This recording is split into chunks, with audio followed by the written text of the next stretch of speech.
hello everyone. So we are again having a session under Changemakers20 Summit, where under the theme Social Justice and Inclusion, we have another guest and guest speaker whose name is Pragya Prasun, who is the founder of Atijeevan Foundation. And we'll be talking about Beyond Scars, amplifying voices of courage and empowerment. I congratulate the speaker to being here in the platform of Changemakers20 Summit, and I request the speaker to go forward with her session and tell us more about that. How does the voices of courage and empowerment look like, and the hidden meaning beyond the scars? Over to you, the speaker, Pragya Prasun. Thank you so much, Aman, for the warm welcome. And hello, everyone.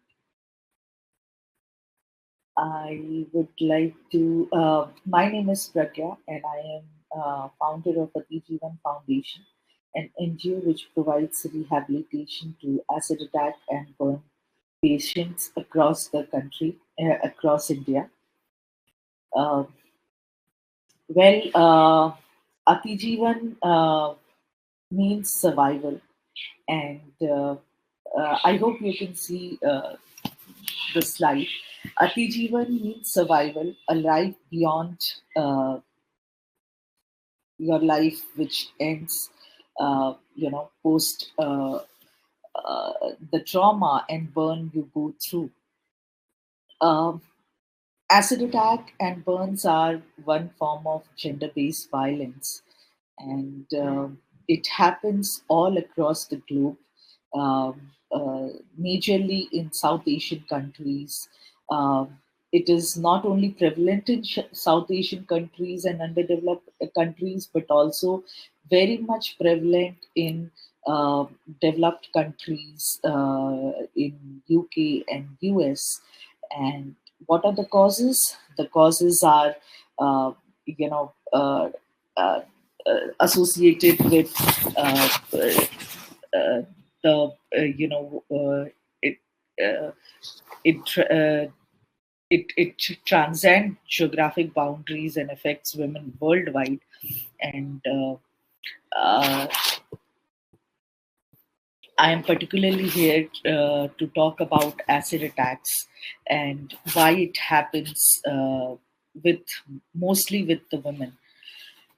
One acid attacks are one of the most heinous crime um, uh, today in this world. It affects thousands of women globally every year. It lets the women and the children who are affected with severe disfigurement and scars around the body. It also sometimes, you know, uh, take vision of the patient and, left them with a lot of mobility restriction. It is one of the crime which can be avoided through stringent law. And we have seen example with some of the countries taking strict actions and against the sale of acid, and implementing stringent laws, the rate of crime has come down in those countries like Bangladesh, Cambodia.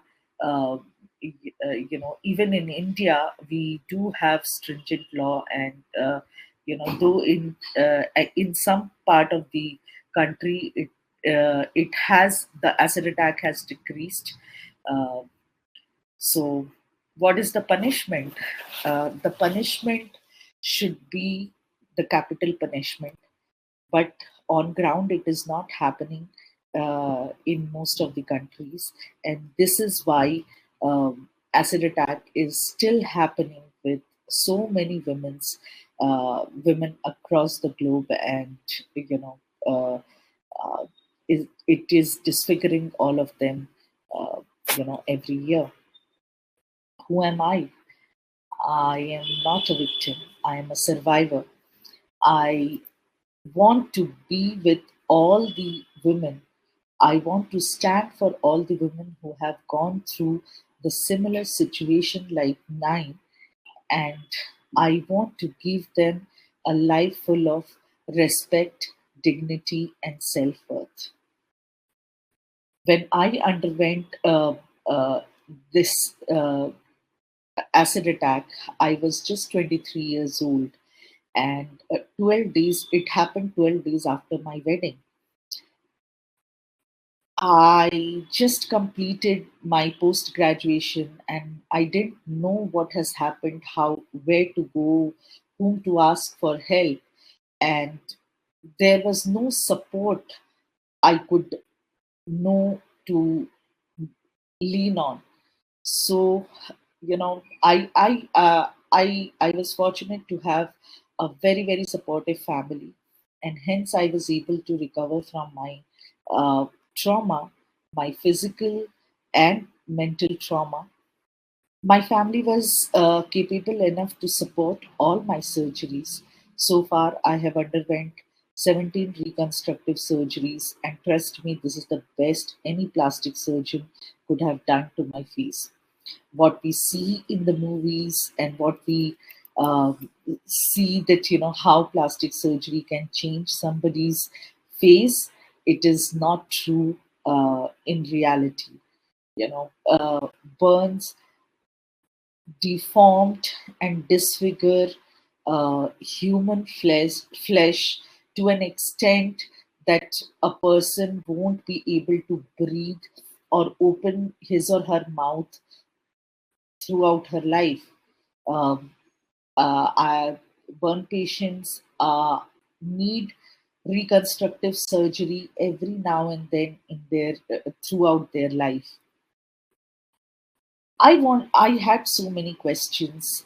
Uh, I wanted to meet similar people like me and wanted to share my thoughts. But in my time, I didn't got that those answers, and hence I decided to become answers to rest of the burn patients, and that's how I started Atijeevan Foundation, an abode uh, uh, for all the patients who need the support, who need the support for uh, uh, for their surgeries, for to meet other patients and share their stories, to be the support for other patients, and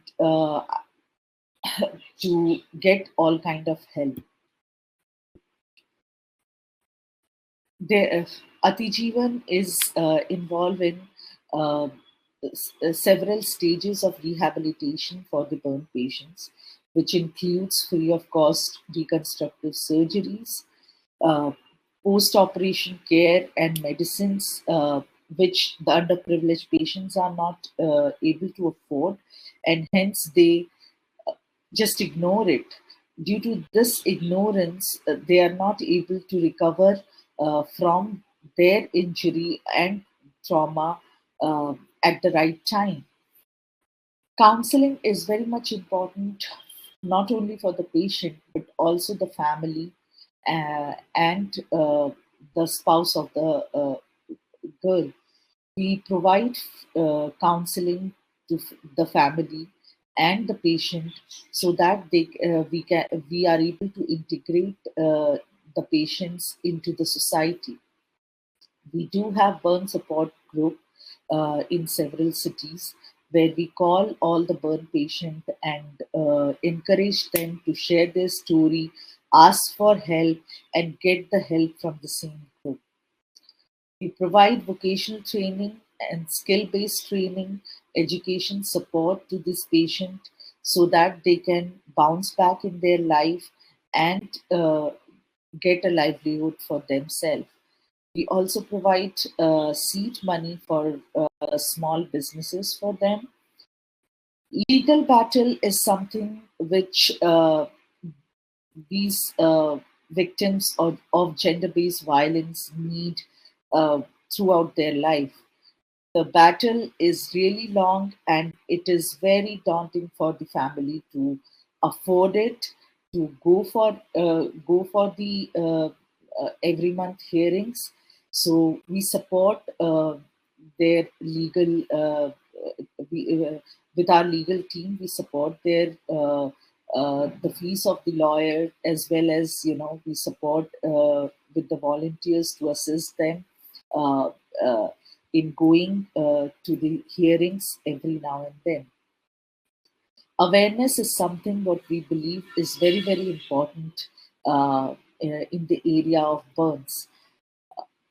If the aid is provided at the right time, the patient, the disfigurement, we can avoid the disfigurement to a lot of extent. And that's why we do workshops, we do awareness sessions in institutions, so that we tell people what to do in case of any acid attacks happens in uh, their vicinity. Skin bank is something which is a boon for burn patient. Uh, a skin donor, just like how we pledge to donate our other organs, we can also pledge to donate our skin. And a single skin donor can help save life of up to 3 burn patients. Um, Apart from reconstructive surgery, there are several aspects by which we can reduce the appearance of the scar uh, to an extent. Laser treatment is one of them. It is a very expensive treatment, but it really helps the patients for the mobility of their affected area. When it is around the neck or around the axilla, underarms, and other part of the body, the movement is restricted for that patient, and laser treatments helps a lot to make it mobile. Tattooing is something which is very less known, which is always used for fashion, but we use for the necessity. Uh, Imagine you without an eyebrow, without a hairline, how would you look?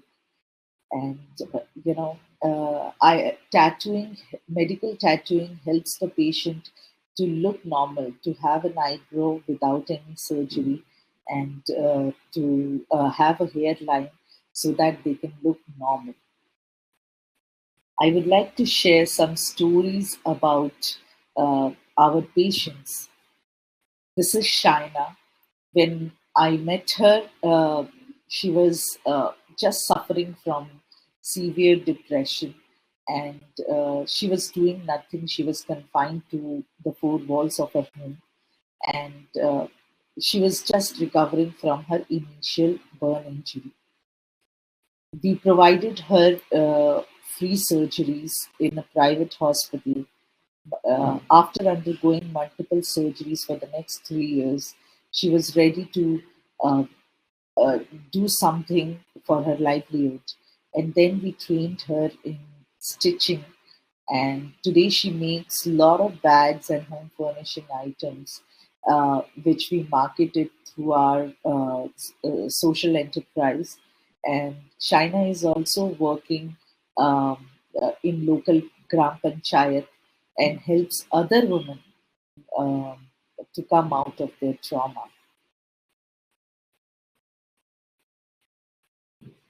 Camouflage makeup is so important that sometimes when the patient wants to go out and she wants to look normal, it really helps her to conceal her scars.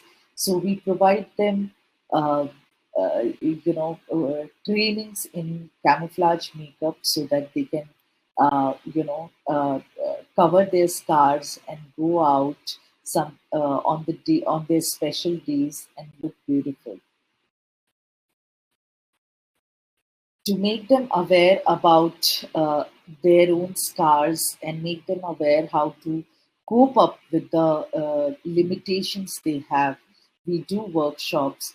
In these workshops, we provide them a platform to share their stories, to learn from other burn patients, and to explore the opportunities available for them in the society. We encourage each one of them to do something to earn a livelihood so that they can be the support for themselves and their family members. Uh, we also do exhibitions, of the products made by our survivors, and we do online and offline exhibitions to encourage them uh, in, in whatever work they are doing.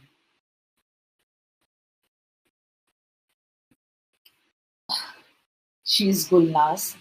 When we met her, she was just a 19-year-old girl recovering from her initial injury. We provided her surgeries, and today she completed her graduation and working with an e-commerce company from past 2 years. She is Deepmala. She was acid attacked in 2014 by her husband. Look how beautiful she used to be, and this is after the attack. She lost her vision. We got in touch with her in 2014, and um, we helped her for her numerous surgeries.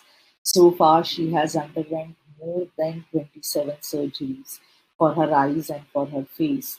And today she is working in an MNC. She regained her vision after 17 eye surgeries. In 2018, with a special eye surgery called MOKP, and she has 25% of vision. And today she is working in an MNC, staying in our shelter home in Bangalore, and supporting her parents. Online awareness and workshops are very, very important for us. This helps us to reach out to the volunteers, to reach out to the society and tell them that, acid attack is not the end of the life. We want each one of them to uh, lead a normal life, a life with dignity and self worth. And hence, we do a lot of campaigns around the awareness. I am not my face is one of them, which says that I am not what happens to me. I am I make out of myself. We also do a lot of workshops and campaigns around, the sale of the acid, which should be banned in the retail counter. Uh, we encourage people to at least ensure that there is no sale of acid around in their vicinity, and that's how one by one, drop by drop, we'll be able to stop these kind of acid attacks. Today, Atijeevan is a community of more than 500 survivors. We have provided surgeries to uh, more than 250 patients, and we are also trying to facilitate education, skill training, and seed money, job to all the capable candidates.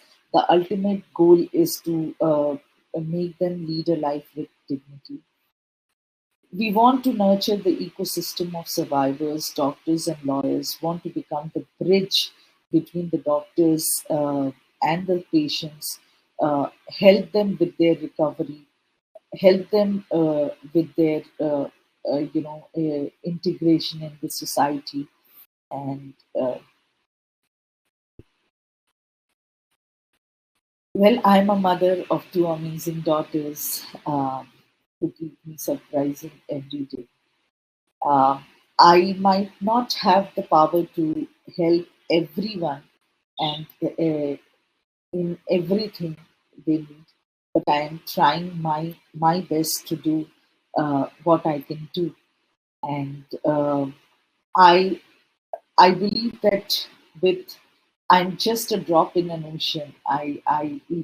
If with my one thought I can change them, with my little effort I can change life of others, I need to do it. And I believe the youth today, they have this capability and reach that they can help uh, these kind of patients, these kind of people, or any people with disability with little effort. So I encourage each one of you to see people with disability and help them in whatever way you can. Trust me, they don't need sympathy. They just need your little support and your smile to go on in their life. Thank you.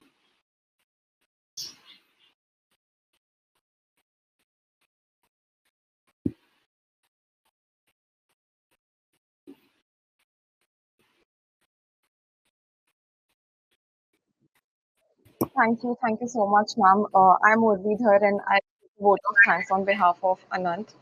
We extend our heartfelt thanks to Ms. Pragya Prasun for her valuable insights, enriching our understanding and inspiring our future endeavors. Your contribution has made this session truly impactful. Thank you, everyone, for gracing us with your presence today.